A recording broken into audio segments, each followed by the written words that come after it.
नमस्कार, times of Swaraj में आप सबों का स्वागत है और मैं हूं संतोष सिंह। और आज हम टाइम्स ऑफ स्वराज में जिस विषय पर चर्चा करने जा रहे हैं उस पर चर्चा करने से पहले एक हम लोगों के मिथिलांचल में कहावत है कि लगे है गांव में पूरा कुएं में जैसे से भांग घोर दल के।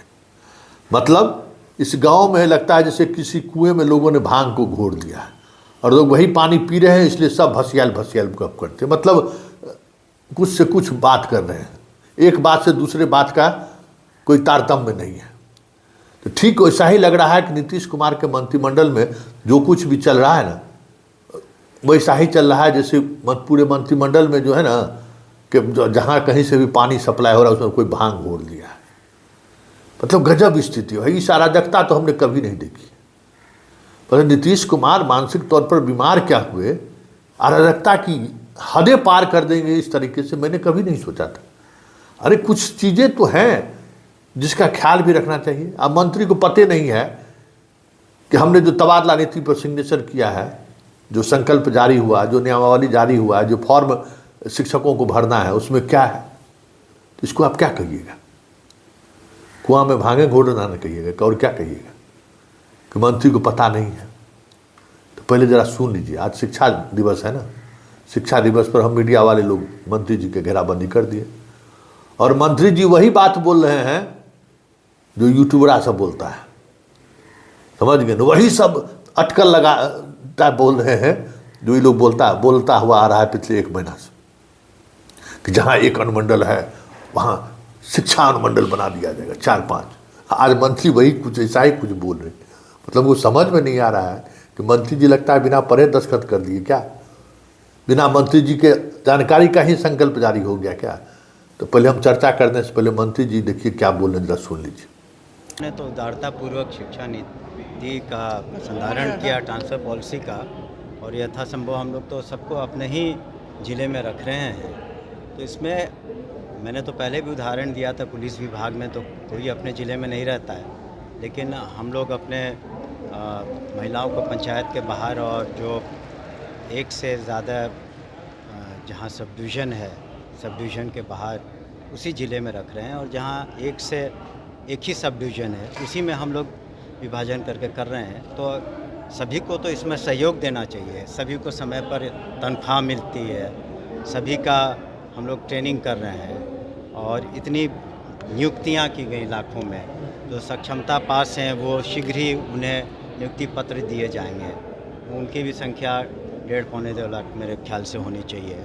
तो उन्हें तो हम यही आह्वान करेंगे कि बिल्कुल मन लगा के बिहार के भविष्य को संवारे और जो छात्र छात्राएं हैं उन्हें पढ़ाएं।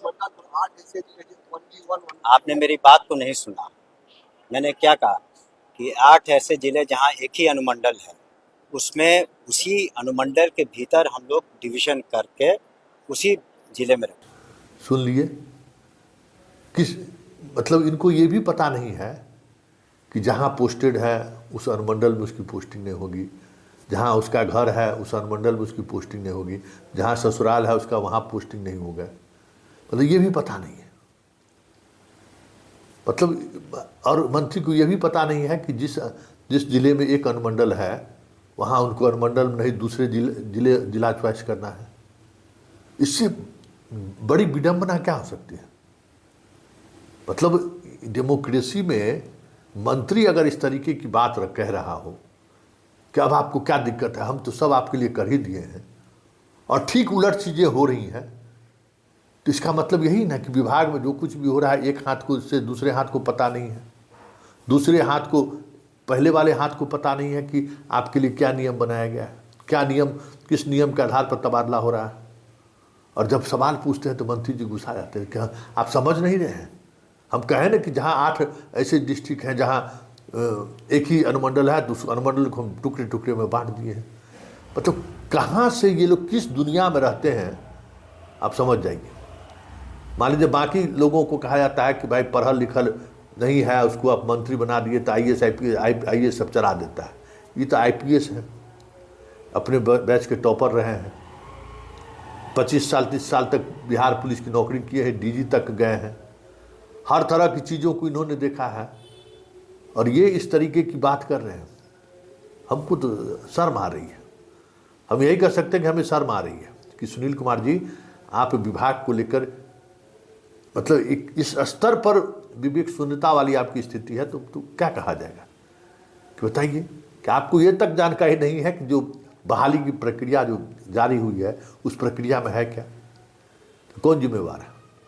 नीतीश बाबू, जो आप जैसे लोगों को शिक्षा मंत्री बनाया है, और इस राज्य की जनता जो नीतीश बाबू को चुनाव देकर वोट देकर जिता रहा है, यही लोग जिम्मेवार होंगे। और कौन जिम्मेवार हो? जिनको अपने मंत्रालय में क्या हो रहा है इसकी जानकारी तक नहीं है। चलिए आगे आगे होता है क्या देखिए, लेकिन बड़ा दिलचस्प बात है कि आज सुनील कुमार वही बात बोल रहे हैं जो पिछले 1 महीने से हमारे यूट्यूबर्स लोग बोल रहे थे कि जिस जिला में 1 अनुमंडल है वहाँ जो है सो शिक्षा अनुमंडल बनेगा, जिस अनुमंडल में जिस जिला में 2 ही अनुमंडल है उस जिला को कई शिक्षा अनुमंडल में बांटा जाएगा।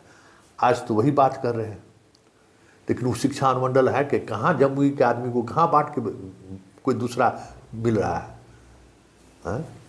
जब मंत्री जी को पता नहीं है तो फिर आखिर नियमावली बनाया कौन भाई? नियमावली का संकल्प जारी कौन किया? इसका नोटिफिकेशन कौन जारी किया? अब हम दस्तखत तो देख रहे हैं प्राइमरी डायरेक्टर का, और प्राइमरी डायरेक्टर जिस बात पर सिद्धार्थ दस्तखत किए हैं, ये भी ताजुब की बात है।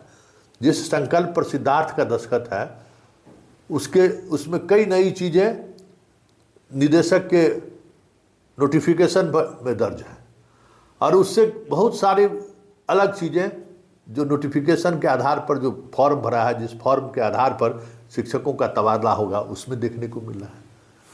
इसलिए कहे कि नीतीश बाबू, आपका पूरा मंत्रिमंडल में जो है ना, किसी ने भांग घोल के पिला दिया है मंत्रियों सबको, सब भरवा गया है, सबका दिमाग लगता है काम ही नहीं कर रहा है।